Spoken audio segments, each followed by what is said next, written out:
बिस्मिल्लाहिर्रहमानिर्रहीम। Mirza Iqbal Baig program sports hour में Express News के व्यूअर्स को खुशामदीद कहता है।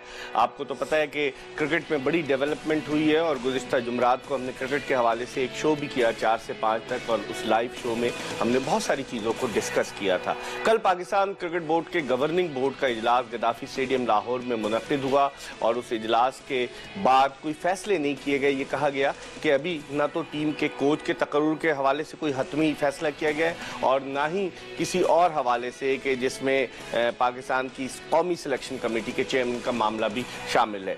एक जानिब पाकिस्तान क्रिकेट बोर्ड के गवर्निंग बोर्ड का इजलास हुआ। बुध को ज़का अशरफ को पाकिस्तान क्रिकेट बोर्ड के चेयरमैन की हैसियत से इस्लामाबाद हाई कोर्ट के 2 रुकनी बेंच ने बहाल किया और फिर उसके बाद पाकिस्तान क्रिकेट बोर्ड के कानूनी मुशीर तफज्जुल रिजवी जो है उन्होंने एक बयान दिया। उन्होंने कहा कि अटॉर्नी जनरल से मशावरत करनी चाहिए थी। इस इजलास के हवाले से जो गवर्निंग बोर्ड का इजलास कल हुआ उसके हवाले से भी उन्होंने क्वेश्चन मार्क रेज किए और पाकिस्तान क्रिकेट बोर्ड ने तफज्जुल रिजवी को उनके ओहदे से फारिग कर दिया जो कानूनी मुशीर हैं। बहुत सारी डेवलपमेंट हुई है। टेस्ट मैच आज चौथा दिन था और लगता यही है कि जो सूरत हाल है कि 220 रन की सबकत श्रीलंका को पाकिस्तान पर हासिल, 5 विकेटें उसकी बाकी। देखना यह है कि आया 2 लोग ये कह रहे हैं क्रिकेट के माहिरीन, लेकिन क्रिकेट में कुछ भी नहीं कहा जा सकता कि क्या ये टेस्ट मैच ड्रॉ होगा या पाकिस्तान इसको जीतेगा, कि जिसके इम्कानात कम नजर आते हैं।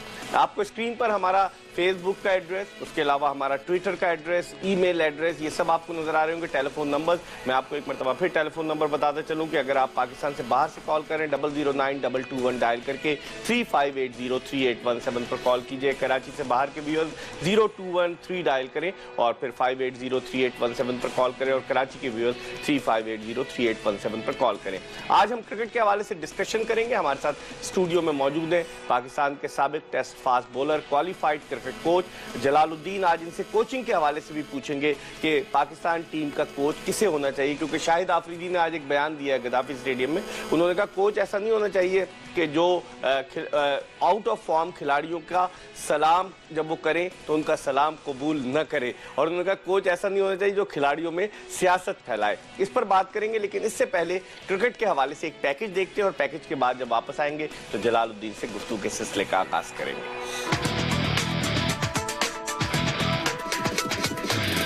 पाकिस्तान क्रिकेट बोर्ड के ओहदेदार एक बार फिर सर जोड़कर बैठ गए। नेशनल क्रिकेट एकेडमी के अंदर जिस वक्त इजलास जारी था, इसी वक्त बाहर इस इजलास की हैसियत पर सवालात उठाए जाने लगे। ज़का अशरफ ने चार्ज लेते ही गवर्निंग बॉडी मीटिंग बुला ली, साथ ही कानूनी मुशीर तफज्जुल रिजवी को फारिग करने का भी ऐलान कर डाला।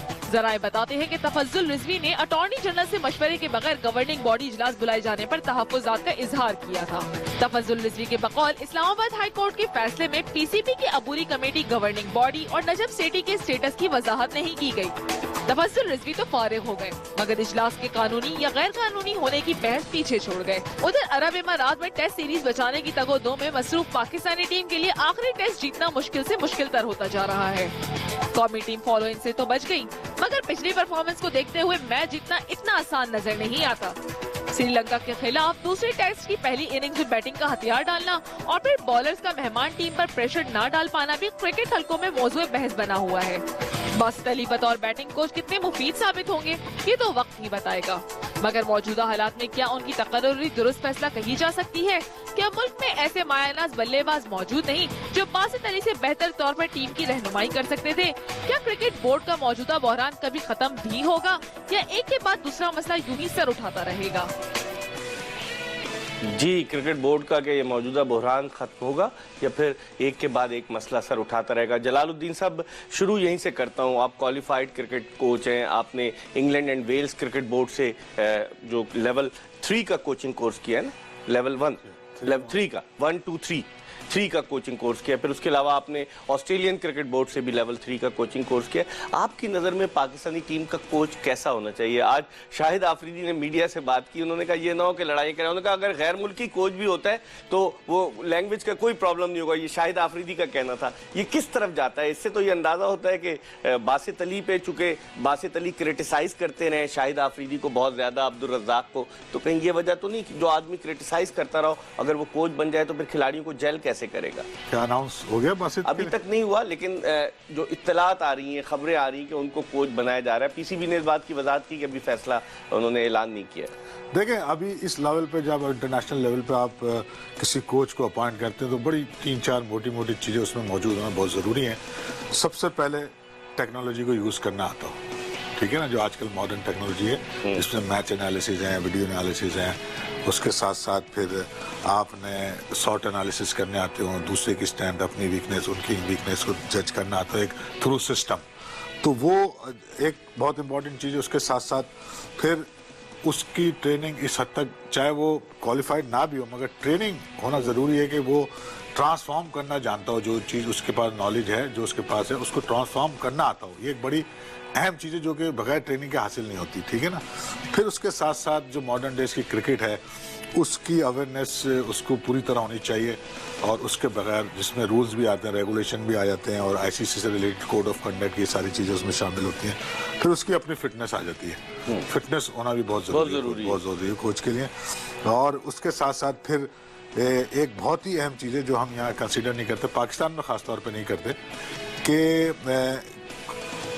जो जिसे हम कहते हैं ना कि मैन मैनेजमेंट, वो आजकल दुनिया में एक रिसर्च है MBTI के नाम से मशहूर, जो इंग्लैंड वाले यूज करते हैं। इसमें परफॉर्मेंस एनहांसिंग के लिए वो होती है, एक्चुअली वो उसमें सबको साथ लेकर चलना होता है। Man management means what? इसमें ये होता है कि आपको अपने बारे में, कैरेक्टर के बारे में नॉलेज हो और दूसरों के बारे में नॉलेज हो। जब आप अपने आप को समझ लेते हैं तो दूसरों को हैंडल करना जरूरत है। तो MBTI जो ये मायर्स ब्रिग्स जो है ये इंफॉर्मेशन टाइप इंडिकेटर्स हैं, अच्छा, ठीक है ना। तो ये ऐसी चीजें जिससे आप में एक 16 पर्सनालिटीज हैं जिनको आप जज, पूरी दुनिया में एक माना गया रिसर्च के बाद के 16 तरह के लोग होते हैं, उनके प्रेफरेंसेस होते हैं, उनके नॉन प्रेफरेंसेस एरिया होता है, उसको समझना होता है। वो एक बगैर ट्रेनिंग लिए वो चीज़ नहीं आ सकती। तो इस तरह की 3-4 चीज़ें अगर किसी प्लेयर में है, वो अगर पाकिस्तानी है या वो कोई बाहर का कोच है, तो ये बहुत ज़रूरी है अभी जिसमें भी मौजूद है। और उसके बाद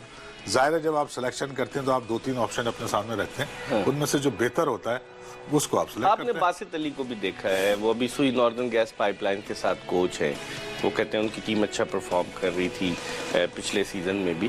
तो आपने देखा है उनको, क्या वो इस क्राइटेरिया पे पूरे उतरते हैं अगर पाकिस्तान क्रिकेट बोर्ड सपोज उनके हवाले से कोई फैसला करने जाता है? देखिए, ये जो मैंने 3-4 बातें बताई हैं, ये मुझे नहीं लगता कि उन्होंने ये ट्रेनिंग ली हुई है, ठीक है। तो इस लिहाज से तो जो इंटरनेशनल लेवल पे मेरा अपना जो ओपिनियन है कि ये चीजें उसको आनी चाहिए, ठीक है। अब वो चाहे बासित अली को आती है तो बासित अली को भी कंसिडर किया, नहीं आती तो मैं नहीं समझता कि उस लेवल पे परफॉर्म कर पाएंगे। ठीक है। हमारी गुफ्तगू तो जलालुद्दीन से जारी है, लेकिन इस वक्त टेलीफोन लाइन पर हमें लाहौर से ज्वाइन किया पाकिस्तान क्रिकेट बोर्ड के साबिक कानूनी मुशीर तफज्जुल हुसैन रिजवी एडवोकेट ने। इनके वालिद तालिब रिजवी मरहूम भी जो थे वो एडवोकेट थे। एक इंक्वायरी 2010 में हुई, उसमें मैंने देखा कि तालिब रिजवी साहब एजाज भट्ट साहब के दौर में उस इंक्वायरी में मौजूद थे। तफज्जुल रिजवी साहब से हम पूछते हैं पहला सवाल। तो अस्सलाम वालेकुम तफज्जुल रिजवी साहब। जी अस्सलाम वालेकुम अस्सलाम। मैं आपसे सबसे पहले तो ये पूछना चाहूँगा कि आपने ये इससे जो गवर्निंग बोर्ड का इजलास हुआ तो उसके हवाले से आपका एक बयान आया कि आप इस इजलास को तलब करने से पहले पाकिस्तान क्रिकेट बोर्ड के चेयरमैन को जो है वो अटॉर्नी जनरल से मशावरत करनी चाहिए थी। ये आपने क्यों कहा? देखिए इकबाल साहब, ये जो जजमेंट आया था इस्लामाबाद हाई कोर्ट का, वो जजमेंट जिस तरह रूटीन थी पाकिस्तान क्रिकेट बोर्ड की, वो जजमेंट मेरे पास रेफर हुआ था और उसके ऊपर मैंने अपनी लीगल ओपिनियन दी थी। और उस जजमेंट में कुछ लीगल क्वेश्चंस ऐसे थे जिनके जवाबात जो थे उस जजमेंट में नहीं थे। जैसा कि 10 जनवरी 2014 का एक नोटिफिकेशन था जिसके तहत इंटरम मैनेजमेंट कमेटी दोबारा से बनी थी। उस इंटरम मैनेजमेंट कमेटी के 2014 के नोटिफिकेशन के बारे में उस जजमेंट में कोई जिक्र नहीं था। तो लिहाजा ये एक लीगल कंफ्यूजन थी कि क्या पीसीबी के चेयरमैन ज़का अशरफ साहब हैं कि क्या पीसीबी के चेयरमैन उस नोटिफिकेशन के बाद नजम सेठी साहब हैं। और इसके अलावा भी चूंकि उस जजमेंट में एक ड्राफ्ट एसआरओ की बेस पे वो जजमेंट आया था, और वो जो फाइनल एसआरओ था 14 अक्टूबर 2013 वाला, उसको कोर्ट ने रद्द किया था। तो इन सारी वजूहात की बेसिस से मैंने कहा था कि दूसरे लीगल लकूना से बचने के लिए और लीगल कंफ्यूजन से बचने के लिए और लीगल मुश्किलात में ना पड़ जाए पीसीबी, तो इसके लिए बेहतर है कि पहले अटॉर्नी जनरल पाकिस्तान से और पेट्रन के ऑफिस से, जो पेट्रन वजीर आजम पाकिस्तान है, उनके ऑफिस से मशावरत की जाए और उसके बाद जो है एक लीगल तरीके से, प्रॉपर तरीके से आगे चला जाए और मीटिंग्स को बुलाया जाए। कोई चीज हेस्ट में ना की जाए, क्योंकि आपको पता है कानूनी तौर पे अगर कोई एक स्टेप भी गलत हो जाए उसको कवर करने की बहुत मुश्किलात हो जाती है। लेकिन आप क्या समझते हैं कानूनी मुशीर की हैसियत से, आप समझते हैं ये इजलास कानूनी था या गैर कानूनी? आपकी क्या ओपिनियन है? क्योंकि आप बड़े अरसे से क्रिकेट के साथ अटैच हैं, कवर करते रहे, मतलब क्रिकेट के केसेस को अदालत में आप प्लीड करते रहे। जी बिल्कुल, मेरे नजर में इस मीटिंग पे एक सवालिया निशान जरूर मौजूद था, और इस किस्म के सवालिया निशानों से ही बचने के लिए आप मशावरत करते हैं, लीगल ओपिनियंस लेते हैं, उसके बाद चीजों को आगे लेके चलते हैं। सही।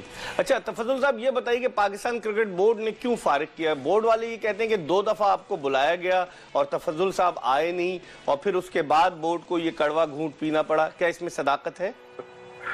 देखिए, मैं उस बारे में कुछ नहीं कहना चाहूंगा। मैं सिर्फ इतना बता दूंगा आपको कि मैंने एक ईमेल भेजी थी और ईमेल पे ये ओपिनियन भेजी थी। उसके बाद रात को 9:30 बजे मेरे दफ्तर में एक फैक्स आया जिसमें कहा गया मेरी सर्विसेज को टर्मिनेट कर दिया गया। इससे ज्यादा मैं आगे कुछ नहीं कहना चाहूंगा, क्योंकि वो उनका प्रोरोगेटिव है, ये मेरा प्रोरोगेटिव है। मैं इससे ज्यादा कुछ नहीं कहना चाहता। अच्छा, एक चीज और मैं जाते जाते आपसे पूछना चाहूंगा कि अब इस सूरत हाल में बाद लोग ये भी कह रहे थे कि शायद तफज्जुल रिजवी साहब जो थे वो इंटर प्रोविंशियल कोऑर्डिनेशन मिनिस्ट्री को ये एडवाइस कर रहे थे कि आप सुप्रीम कोर्ट में अपील करें। इसमें कहां तक सदाकत है?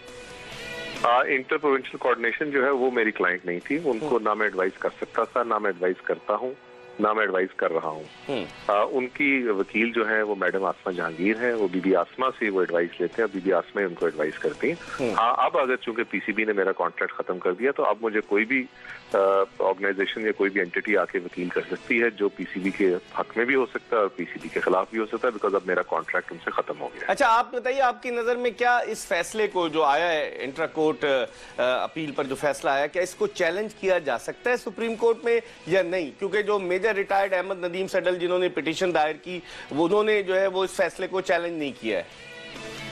नहीं, फैसले का तो 30 दिन की मियाद होती है सुप्रीम कोर्ट में चैलेंज करने का। अगर कोई पार्टी उसको चैलेंज करना चाहे तो 30 दिन के अंदर वो सुप्रीम कोर्ट में उसको चैलेंज कर सकती है। चलें, बहुत बहुत शुक्रिया तफज्जुल रिजवी साहब। Tafazzul Rizvi advocate, Pakistan cricket board के साबिक कानूनी मुशीर, टेलीफोन लाइन पर हमारे साथ थे और वो कह रहे थे कि इस गवर्निंग बोर्ड के इजलास से एक क्वेश्चन मार्क रेज हुआ है। इस पर हम जरूर पूछेंगे गवर्निंग बोर्ड के किसी रुकन को या पीसीबी के किसी स्पोक्समैन को हम ऑनलाइन लेंगे, लेकिन इस वक्त हम एक ब्रेक ले रहे हैं। जब ब्रेक के बाद वापस आएंगे, जलालुद्दीन हमारे साथ मौजूद है, इनसे बात करेंगे। हम टेस्ट मैच के हवाले से भी इनसे बात करेंगे कि नए चीफ सिलेक्टर के हवाले से मोहम्मद इलियास साहब का नाम लिया जा रहा है, क्या ये समझते हैं कि वो मौजू है? कोशिश करेंगे कि और भी बहुत सारे लोगों को ऑनलाइन ले। हमारे साथ रहिएगा, ब्रेक के बाद दोबारा आपको ज्वाइन करेंगे।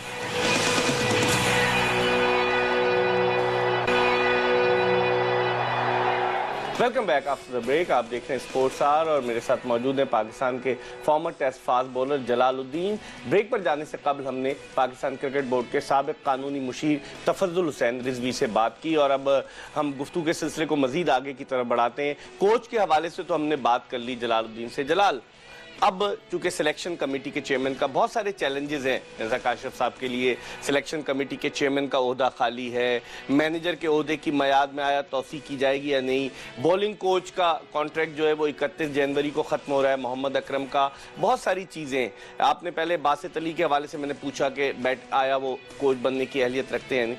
ये बताइए, सिलेक्शन कमेटी के चेयरमैन की हैसियत से मोहम्मद इलियास का नाम अखबारात की जीनत बनाए, कई अखबारात ने अगरचे अनाउंसमेंट नहीं हुआ, कैसा फैसला होगा ये? देखिए, बहुत अच्छे से पाकिस्तान क्रिकेट बोर्ड पे ये चार्जेस लगते रहे या उनके ऊपर ये बातें होती रही हैं कि जी हर दफ़ा घूम के 2-4 लोग ही यहाँ पे मौजूद रहते हैं और उन्होंने कोई बहुत अच्छा डिलीवर भी नहीं किया हुआ। तो बेहतर ये होगा कि ज़का अशरफ साहब अब अगर दोबारा आए हैं तो उन्होंने बहुत सी चीज़ें इससे लर्न भी की होंगी। जो अतराफ़ में लोग थे, किस तरह उन्होंने पलटा खाया होगा जब गए हैं, किस तरह पलट गए होंगे वो, ये सब चीज़ें उन्होंने देख ली हैं। तो मैंने समझता कि आपको वो ऐसा डिसीजन लेंगे जो आम हल्कों में पसंद ना किया जाए और मेरिट पे भी ना हो।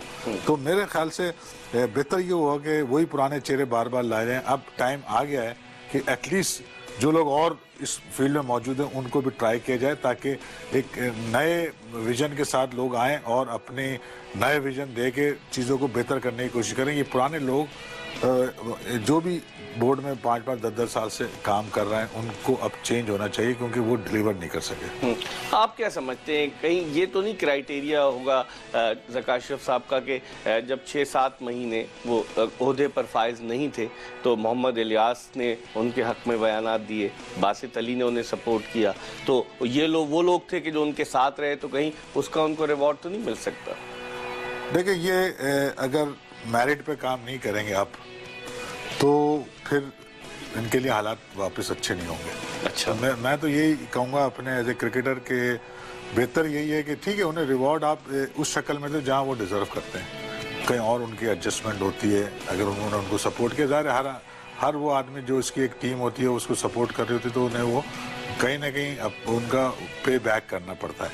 तो अगर पे बैक करना है तो उस जगह करें जहाँ वो जस्टिफाई कर सकें। तो अब दोनों ये इलियास साहब रह चुके हैं पहले, और कोई ऐसा खास डिलीवर नहीं किया। अब एक दफ़ा एक चीज़ को वो मतलब उस पोस्ट पर रहे हैं, तो अब यकीनन किसी और को मौका मिलना चाहिए, ठीक है, ताकि वो किसी और जगह उनकी खपत होती है तो की जाए, चेयरमैन ना हो तो बेहतर। ठीक है। इस वक्त एक कॉलर हमारे साथ मौजूद है। अस्सलाम वालेकुम।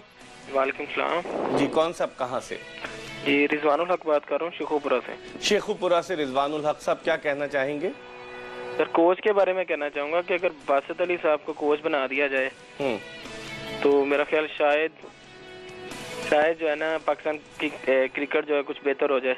कुछ बेहतर हो जाए कैसे, आप बताइए सर? क्योंकि सबसे पहली बात तो ये है कि बासित अली साहब के जो तबसरे वगैरह वो करते हैं तो वो मैं सुनता रहता हूँ, तो उसमें वो बहुत अच्छी बातें करते हैं।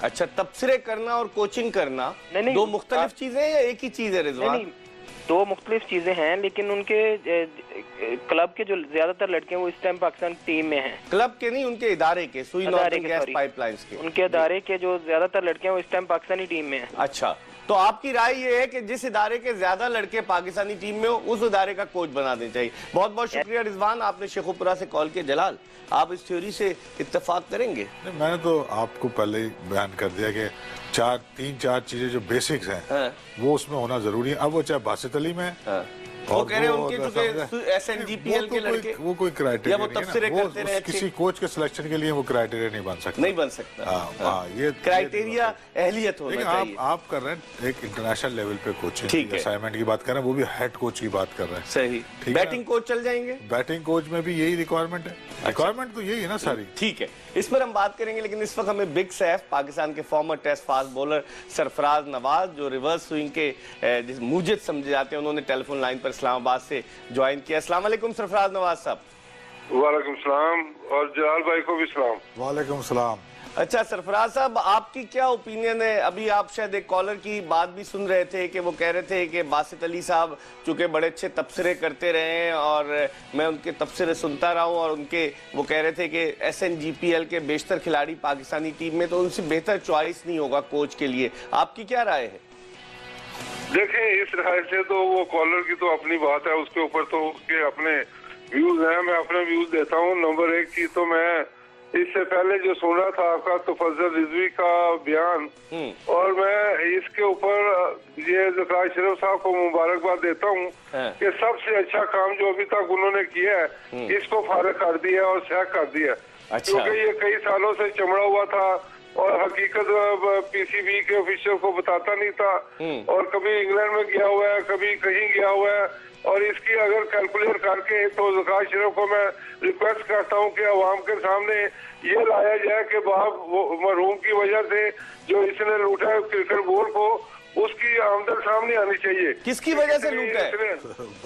ये देखें कितने दौरे किए हैं, हर केस में ये जाते हैं, और मुझे शक पड़ता है कि इसकी इतनी काबिलियत भी नजर नहीं आई। अच्छा, तो मेरी इसकी डिस्कशन हुई है और इस्लामाबाद की अदालत में आमने सामने डिस्कशन हुई है। अच्छा, एक केस में ये आया हुआ था। अच्छा, तो अब सरफराज साहब, अब तफज्जुल रिजवी तो नहीं रहे कानूनी मुशीर, आपकी ओपिनियन भी पहुंच गई कि आप कहते हैं ज़का अशरफ साहब ने ये बहुत अच्छा काम किया जिस पर आपने उनको सराहा। अब आते हैं बैटिंग कोच या पाकिस्तानी टीम के कोच की जानिब, उस हवाले से आप क्या कहेंगे? जी, पाकिस्तानी टीम का कोच किसे होना चाहिए? बासित अली का नाम आज अखबारात की जीनत बना है। देखिए, बासित अली का तो सबको पता है, जब फीमेल पाकिस्तान वीमेन टीम का ये कोच बना है और टीम के अंदर औरतों में कितनी लड़ाइयाँ डलवा दी और इख्तलाफात बन गए, ग्रुप बन गए और इवेंचुअली ही वाज सैक्ड। वो कहते हैं मैंने रिजाइन किया है, सरफराज वो कह रहे हैं मैंने रिजाइन किया है। और नहीं, एक विनिंग टीम को आप कौन रिजाइन करता है? अगर ये छोड़ दे बातें, अंदर की बातें यही हुसैनी से पूछे तो मुझे बता रहा था कि क्या कुछ और लंबी कहानी है, मैं अभी ये बात नहीं करता। और दूसरा ये भेजा आके टीवी के ऊपर मियाँदार की चमचागिरी कर रहे हैं, कभी अशरफ की चमचागिरी कर रहे हैं। और भाई आप हकीकत में रहो, चमचागिरी करने से नहीं होता इस तरह के मामले। और कभी ये डोमेस्टिक क्रिकेट को क्रिटिसाइज कर रहे हैं कि जी रेड बॉल पे आ गया है, कभी कहता है सफेद बॉल आ गया। हम देखे काउंटी क्रिकेट खेलते रहे हैं, काउंटी क्रिकेट रेड बॉल से होती है, ओडीआई और 40 ओवर या T20 वाइड बॉल से होती है और during the course off season चलती है। और इसको बेचारे को कुछ पता नहीं, मैं इसका अपने लेवल पे नहीं लाना चाहता। इसको आप जो अदालत के साथ लगा हुआ है उसके साथ रहने दें, ग्राउंड के चक्कर काटते और प्लेयरों को ग्राउंड के ऊपर सिखाता है कि ये करो वो करो।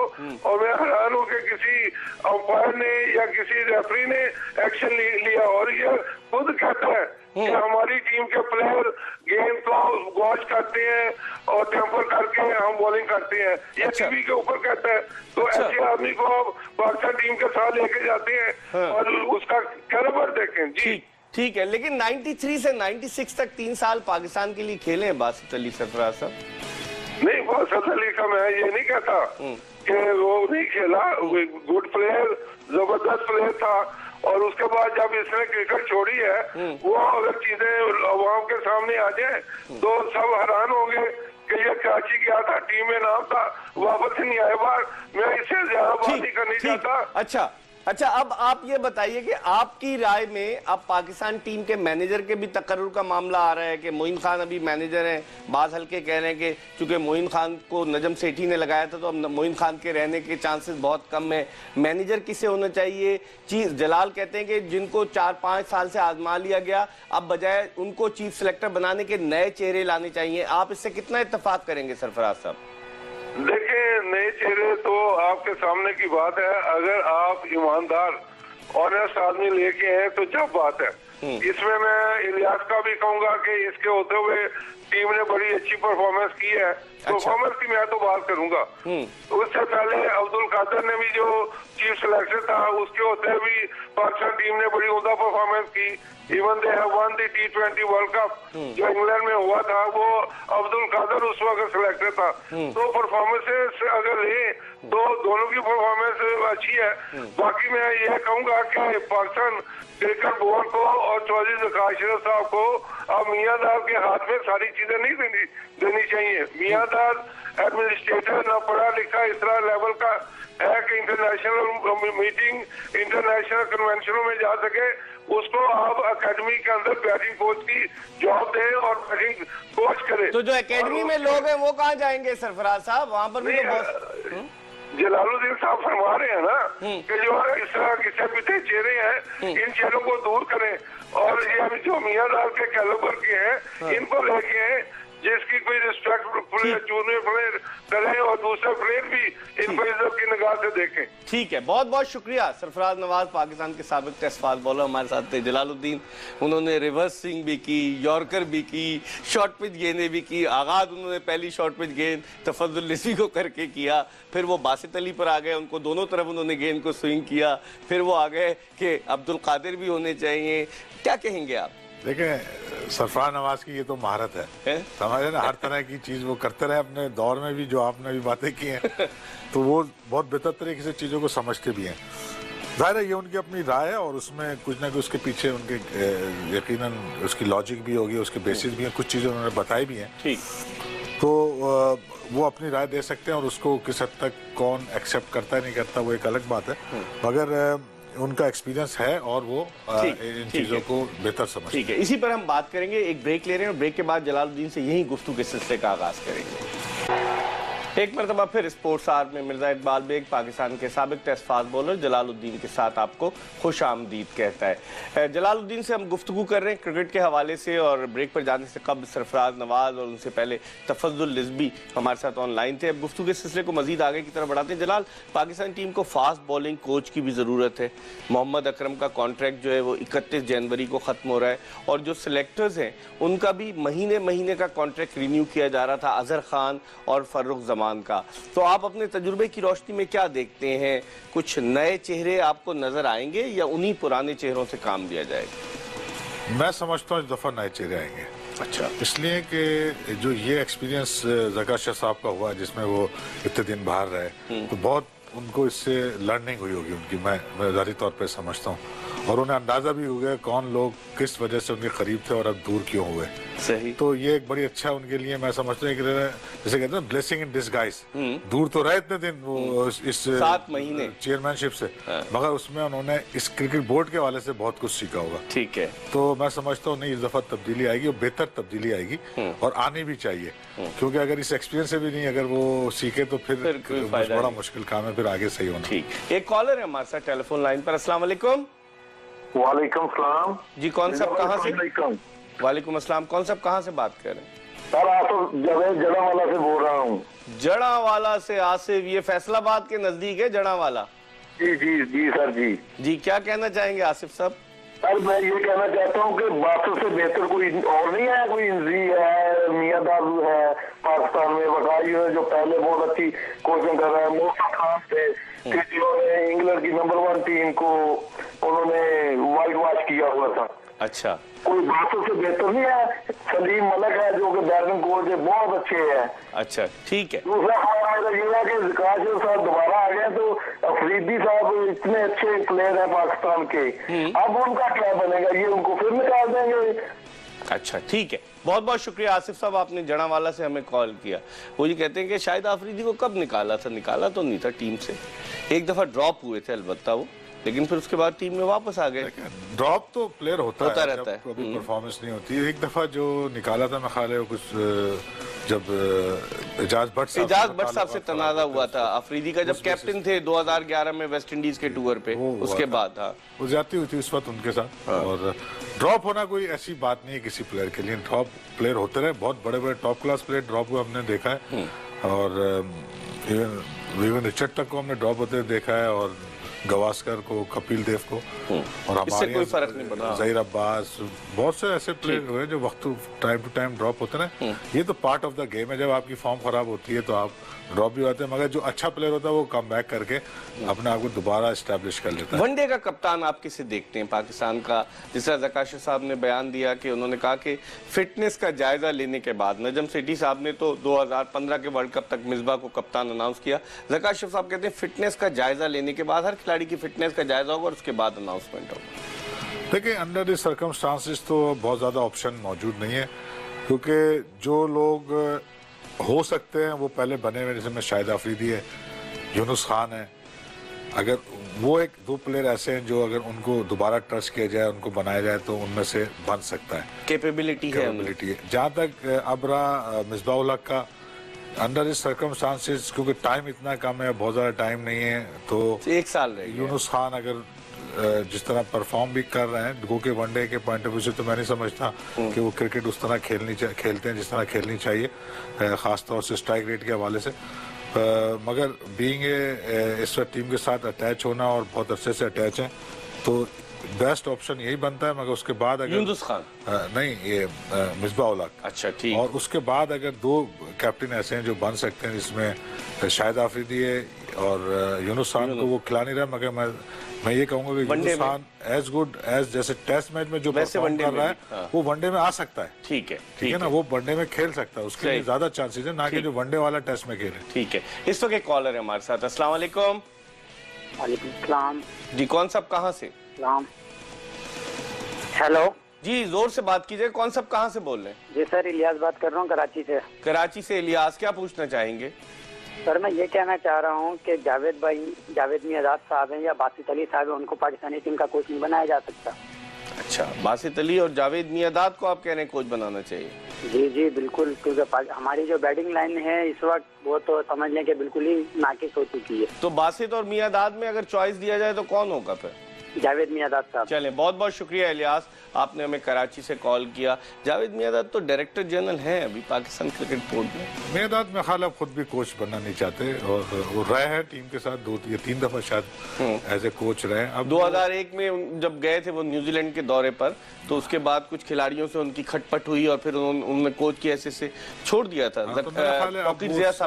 जिस लेवल पे वो इस वक्त बोर्ड में है, अब एज ए कोच उनको सूट नहीं करता और ऑलरेडी वो ये जॉब कर चुके हैं। तो मेरा ख्याल है कि उनसे कुछ और काम लिया जाए जो उनके लेवल का है, ऑर्गेनाइजेशन के हवाले से उनसे काम लिया जाए, कुछ डेवलपमेंट, क्रिकेट डेवलपमेंट के हवाले से लिया जाए, ना कि सिर्फ कोच बनाया जाए। ठीक है, इस वक्त टेलीफोन लाइन पर हमारे साथ पाकिस्तान क्रिकेट बोर्ड के गवर्निंग बोर्ड के रुकन, साबिक फर्स्ट क्लास क्रिकेटर जिनका ताल्लुक ZTBL से है, मसूद अनवर साहब मौजूद है। मसूद अनवर साहब से हम बात करते हैं। अस्सलाम वालेकुम मसूद अनवर साहब।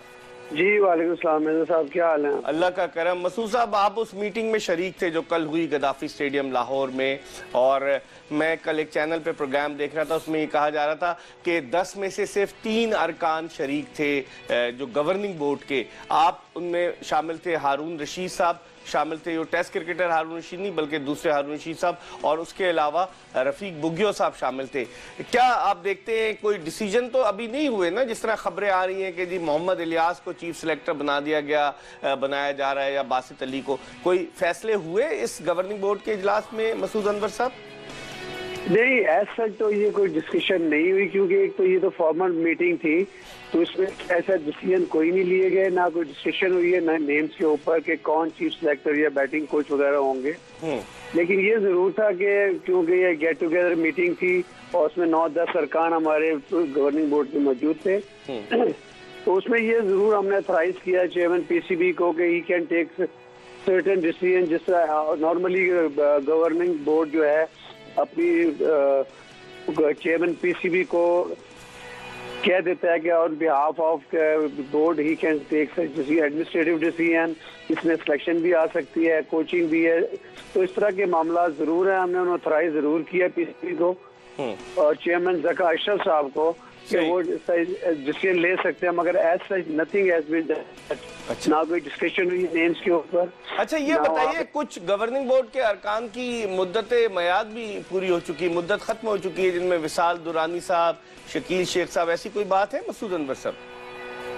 नहीं, विशाल दुरानी साहब जब हमने ज़का अशरफ साहब को यूनिवर्सली इलेक्ट किया था as chairman PCB for the constitution, तो विशाल दुरानी साहब उस वक्त उनका टेन्योर था, वो मौजूद थे, लेकिन after completion of his tenure for 1 year जो कॉन्स्टिट्यूशन में दिया गया है, नए कॉन्स्टिट्यूशन में जो approved by the government of Pakistan, उसमें उनका टेन्योर 1 साल कर दिया गया था, तो उस वजह से उनको डी नोटिफाई किया गया था उस वक्त। अच्छा, शकील शेख साहब हैं अभी गवर्निंग बोर्ड के रुकन के? नहीं, शकील शेख साहब ने कोई ऐसा मीटिंग अटेंड नहीं की, लेकिन उसमें ये है कि टेन्योर तो पूरा हो चुका है, क्योंकि ये ज्वाइन इन अक्टूबर 2013, लेकिन ही वाज इनवाइटेड मगर due to some reason he couldn't attend the meeting. अच्छा, ठीक है। अच्छा, एक आखिरी सवाल आपसे पूछूंगा कि एक 3 रुकनी कमेटी भी बनाई गई जिसमें आप, कमोडोर मिर्जा अरशद हुसैन और उसके अलावा रफीक बुगियो साहब शामिल हैं, जिसकी ये जिम्मेदारी लगाई गई कि उबूरी कमेटी के दौर में जो फैसले हुए उन फैसलों को आप लोग देखेंगे, ये बात सही है? जी बिल्कुल, एक कमेटी ऐसा बनाई गई है to regularize the decision taken by the previous PCB, IMC और जो दूसरे जो डिसीजन है उसको रिव्यू करके तो उसको रेगुलाइज किया जाए, जैसा कि इस्लामाबाद हाई कोर्ट के फैसले में भी है कि IMC के जो डिसीजन है उनको वैलिडेट किया और प्रोटेक्ट किया गया है। तो आप देखेंगे क्या डिसीजन, जब डिसीजन आ गया कोर्ट का कि जी उनको वैलिडेट किया जाए, तो फिर क्यों आप कमेटी बनाई गई? आप क्या उसमें कोई लूप होल्स थे उन डिसीजन में या कोई और वजह? ऐसे देखिए, अभी तो मिर्जा साहब जो मीटिंग हुई थी उसके मिनट्स जो है वो देखने के बाद ही पता लगेगा ना कि उसमें कोई लूप होल थे या नहीं थे, लेकिन इसमें ऐसा कोई इस तरह की कार्रवाई नहीं है। कुछ डिसीजन ऐसे भी हुए हैं जब रिस्ट्रेन कर दिया गया था चौधरी ज़का अशरफ साहब का चेयरमैन PCB, उसके बाद जो डिसीजन हुए उनको शायद उसको उनको रिव्यू करके और उनको रेगुलराइज करने का मकसद है, इसको रेगुलराइज किया जाए। ठीक है, बहुत बहुत शुक्रिया मसूद अनवर साहब हमारे साथ मौजूद है। जलाल, एक जुमले में बताइए, फिर मैं ब्रेक पर जा रहा हूँ, कि मसूद अनवर कह रहे थे कि वो ये सिर्फ वैलिडेट करेंगे, और जिस तरह की आप सूरत हाल सब सुन रहे थे। नहीं, ज़ाहिर है जब रिव्यू करेंगे तो उसके अच्छे बुरे असर दोनों ही आएंगे। दोनों आएंगे और आने भी चाहिए। जब आप एक चीज़ को रिव्यू कर रहे हैं तो उसमें आपने दोनों साइड्स को देखना है कि अच्छे डिसीजन भी होंगे, कुछ बुरे भी होंगे, तो उसका अपनी रिपोर्ट। लेकिन इस्लामाबाद हाई कोर्ट ने तो कहा है कि उन डिसीजन को स्टैंड समझा जाएगा, वो बिल्कुल वैलिड होंगे। अगर उसमें ऐसा कोई जजमेंट है, वो जो ऑलरेडी बोर्ड ने उसको वैलिडेट कर दिया है, तो फिर इस रिव्यू की कमेटी की जरूरत क्या थी? जरूरत नहीं थी। हमारी गुफ्तगू जारी रहेगी जलालुद्दीन से। इस वक्त एक ब्रेक ले रहे हैं और ब्रेक के बाद दोबारा आपको ज्वाइन करेंगे।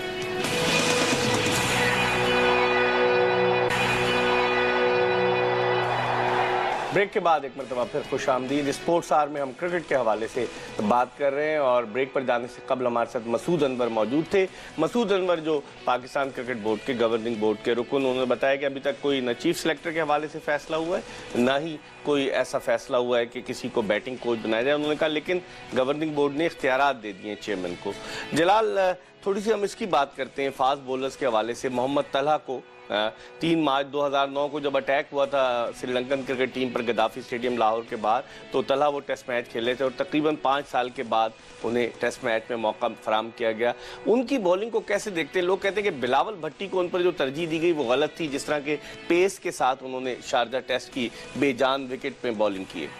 पहले तो मसूद अनवर की बात को ले लें, जो उन्होंने कहा कि ऐसा कोई डिस्कशन नहीं। तो हम जैसे ऑफ एयर जो बात कर रहे थे वो यही थी कि जी ये लगता है र्यूमर खुद ही उड़ाई गई है, लोगों ने खुद ही उड़ाई जा सकती है। पाकिस्तान क्रिकेट होता है, सब कुछ होता है। हाँ। तो वो तो चीज यहाँ क्लियर हो गई। अच्छा, ठीक है ना। अब जहाँ तक रहा तला की बात है, तो देखिए इस वक्त मैंने तला को देखा इस टेस्ट मैच में, और बल्कि उनकी परफॉर्मेंस भी सामने है हमारे। उन्होंने अच्छी बॉलिंग की है, मगर जो मैंने एज ए कोच देख रहा हूँ कि वो मुझे एक चेंज बॉलर नजर आए इन टर्म्स ऑफ उनकी जो अलाइनमेंट वगैरह है, जो उनकी कंसिस्टेंसी है बॉलिंग में, वो बहुत फर्क पड़ा है। पेस तो उनका है ही, पेस पहले भी था, मगर जो अच्छी चीज इस वक्त नजर आई मुझे वो ये नजर आई कि उनकी अपनी ओवरऑल अलाइनमेंट, जिसे हम जनरल अलाइनमेंट कहते हैं, वो अच्छी हो गई है। प्लस ये लाइन बड़ी अच्छी लाइन, हाँ, वो उसके बाद जो उनका कंट्रोल, जिसे आप लाइन और लेंथ हम कहते हैं, वो नजर आया। तो इसका मतलब उन्होंने इम्प्रूव भी किया है और उनका पेस तो है अच्छा।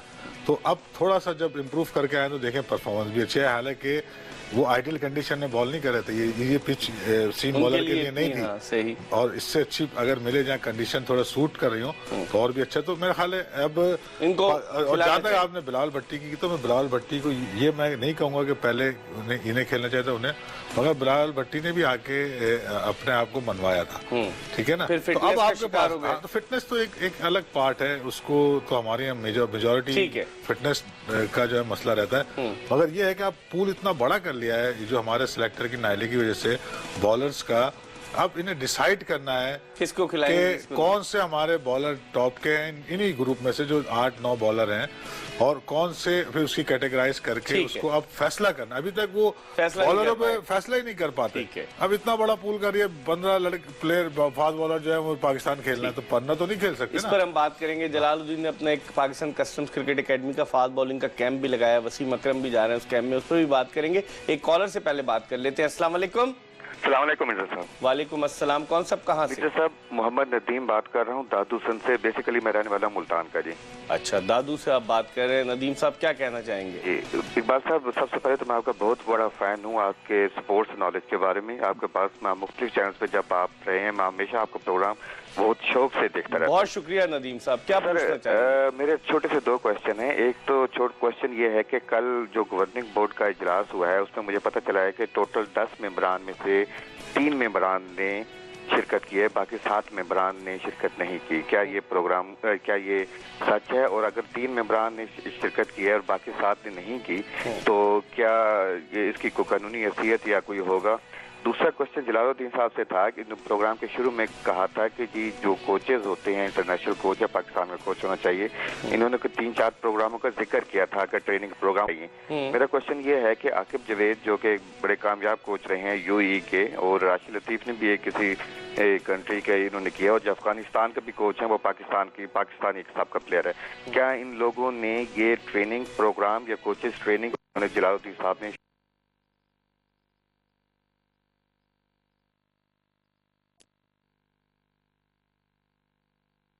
आकिब जावेद या राशिद लतीफ, इन्होंने कौन से कोचिंग कोर्सेज किए हुए? आकिब जावेद ने किए तो हैं, आकिब जावेद ने आकिब ने तो डेफिनेटली यूएई की टीम पे कोच है, राशिद ने भी बाद में ट्रेनिंग ली है, राशिद ने भी की है। 3 तक राशिद ने जाके ट्रेनिंग ली है, तो उनको इस चीज की अवेयरनेस है। और आकिब जावेद तो डेफिनेटली इस चीज को, क्योंकि हमारे साथ लेवल 1 तो किया हुआ है, बासित 12 साल